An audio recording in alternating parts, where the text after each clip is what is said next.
everyone. My name is April Rosenthal, and I am here today to show you how to make a pumpkin illustration with some surprisingly easy spooky lettering. The first thing we're going to do is open a new document. Mine is 8 inches by 8 inches, and you will notice that I've got a little bit of artwork over here on this side. I've got these swirls that we're going to use a little bit later as the vines of our pumpkin. If you don't know how to use or to make swirls, or spirals in Illustrator, go ahead and reference Deke's Techniques number 57, Creating Trendy Swirls in Illustrator, and he'll walk you right through it. But the first thing we're going to do is start with our pumpkin. So we're going to move over here to the ellipse tool, and it's over here under the rectangle tool under ellipse tool. Select that, and then we're going to click and drag to make a nice rounded ellipse. Make sure it's nice and round, not skinny and pointy, but nice and round so that we can have a nice round pumpkin.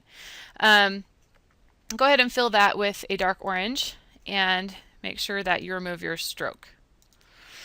The second thing we're going to do is we're going to go ahead and copy this ellipse. Now we're going to copy a lot of shapes in this tutorial, so go ahead and remember this. Hold down your Alt key, click and drag to create a copy of your shape.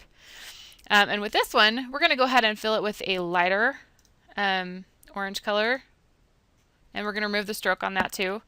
And then we're going to resize it. So we're going to hover over the corner of the bounding box here, hold down Shift, and click and drag. Shift constrains the proportions so that we don't have a wonky shaped ellipse. We want it to be proportional. So we're going to go ahead and align it to the center right here. So we've got kind of a bullseye, I guess. And we're going to select both of our ellipses, and we're going to use the blend tool. So that's over here under Object, Blend, and Make. Deke goes through the blend tool in quite a bit of detail over in his episode number 48, Creating a Shooting Star in Illustrator. So if you need to brush up on that, go ahead and head over there and check that out. But for this, that's all we needed, just a little bit of texture or a little bit of dimension to our segment of our pumpkin. So we're going to go ahead and select this shape and move it all the way to the left-hand side so we can actually assemble our pumpkin.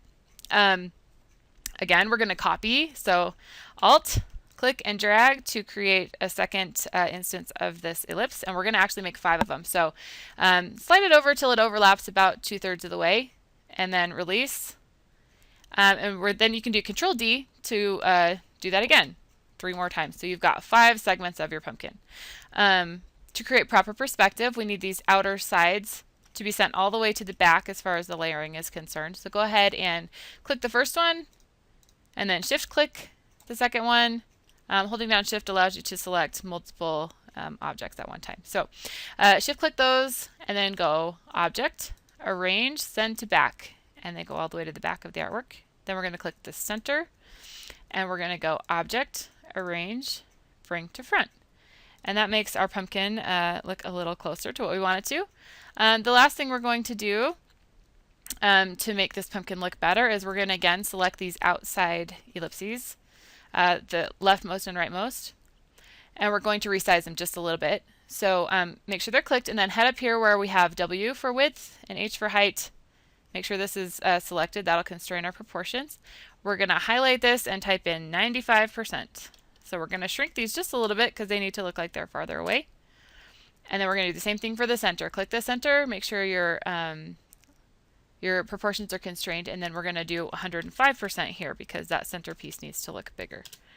And that makes a little more perspective for our pumpkin. So you can play around with it, make it squattier or taller or however you want, but that's the basic gist of the pumpkin. So go ahead and select that whole thing, slide it down a little ways so we've got some space to make our stem at the top, and we'll move on to that. Now to make the stem, we're going to use the arc tool. It's over here under the line segment tool, arc tool.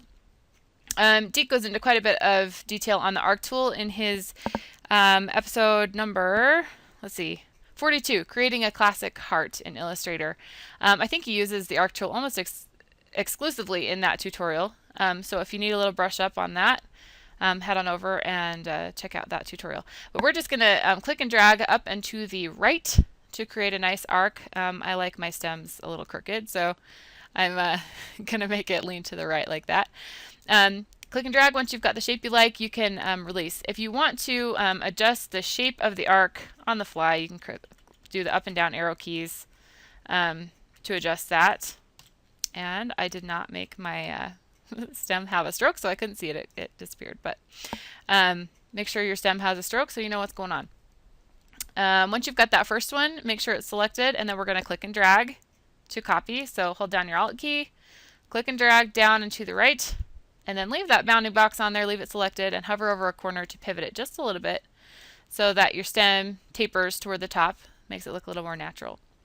We're going to go ahead and select the two endpoints at the top, Object, Path, Join, and that'll connect our two paths at the top. And then down here we're going to cut this off. We're going to clip it using our scissors tool over here. It's under your eraser tool, scissors tool, and if you click right on your path, it will go ahead and make a cut in your path right there, and then you can delete the segment you didn't want anymore. So you can go ahead and select that part and then just push delete or backspace.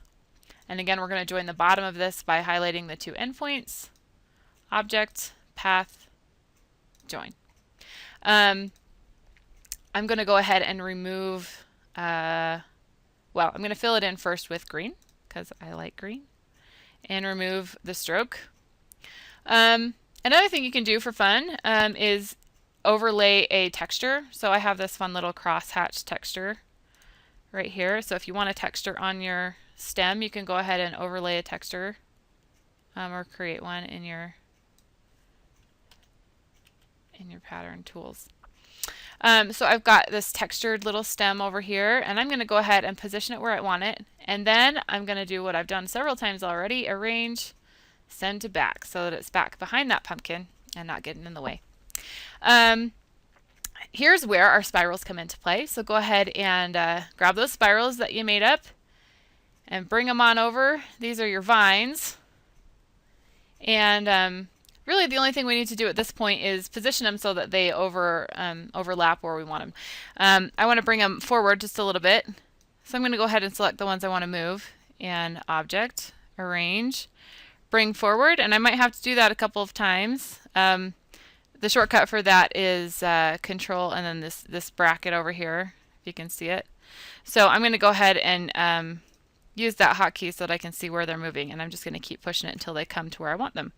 So now I can see them out in front, and I like that. I think that's kind of cute. So finally, I have my text, and you can go ahead and type whatever you want. It could say boo, it could say Happy Halloween, it can say whatever you want. I suggest that you use a font that is big and bold, only so that when you distort it a little bit, it's still readable. If you'll see right now, I have put my text over here, but since it's on the back layer, I need to arrange and bring it to the front. So Object, Arrange, Bring to Front, so that I can actually see my text. Make sure it is where you want it, position it correctly, and make it large enough that you can see it and read it correctly. We're going to go over here and outline our text. So Object, Expand, and make sure these two checkboxes are checked, and say OK, and that'll create an outline for each of your letters. And then we're going to distort our swirls and our Happy Halloween just a little bit so that they look kind of spooky and wobbly. So holding down your Shift key, select your letters as well as your vines, and then we're going to come up here to Effect, Distort and Transform, Roughen. Now this roughen tool is really fun. Go ahead and click preview so you can see what's going on. If I just leave it the way the defaults are set, you get some really crinkly, jaggedy edges. I'm not going to leave it quite like that because it's really hard to read, but I'm going to choose smooth points over here, which makes it more wavy and less spiky on the corners. And then I usually choose 1 to 2% up here on the size. I just want a little bit of distortion, not so much that it's hard to read, just a little bit. And then I keep this here at 10 detail. I keep it at 10. And then click OK. If you do that and you click off, you can see that everything's just a little bit wobbly. It looks kind of fun and spooky for the holidays. That is the end of my tutorial. Thank you for joining me. And there you have it, one fun pumpkin illustration to use for all your spooky fall designing. Have a great day.